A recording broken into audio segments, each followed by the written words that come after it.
Had Tom Fitton on from Judicial Watch. They just received a tranche of FOIA emails off of Anthony Weiner's laptop that have to do with Huma Abedin, of course, the close personal aide to Hillary Clinton.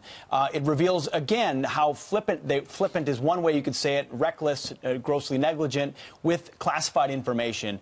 In light of that and the investigation ongoing into Hillary Clinton and her server, and then you contrast that with the so-called Russian collusion investigation of President Trump, are we not seeing a double standard based on evidence between these two investigations?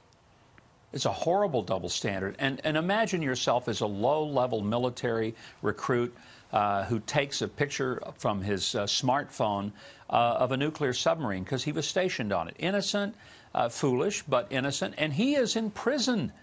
Think about that. He's in prison for that. And if you're going to take some kid who's serving on a ship and who just takes a photo, and he doesn't, like, share it with the Russians, he just took it.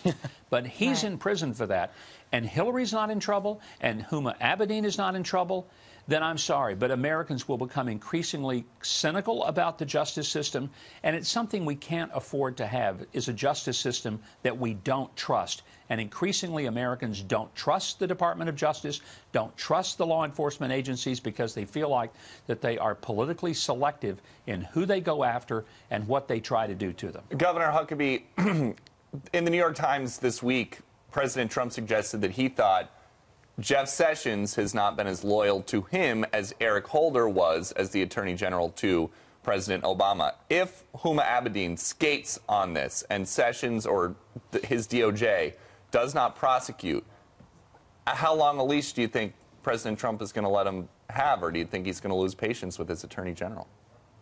Well, I think we're all going to lose patience with the Attorney General. I love Jeff Sessions. I think he's a great guy.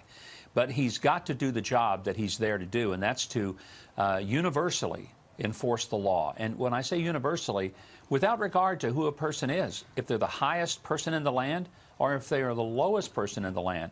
But if the law doesn't work against the highest person in the land, then it shouldn't work against the lowest person in the land, the person who really doesn't have stature or power. Governor, what do you think is holding Attorney General Sessions back? Because he does seem really reticent. I don't know. I don't know if he is fearful of getting into areas where he'll be accused of partisanship. But, you know, this isn't about partisanship. This is about justice.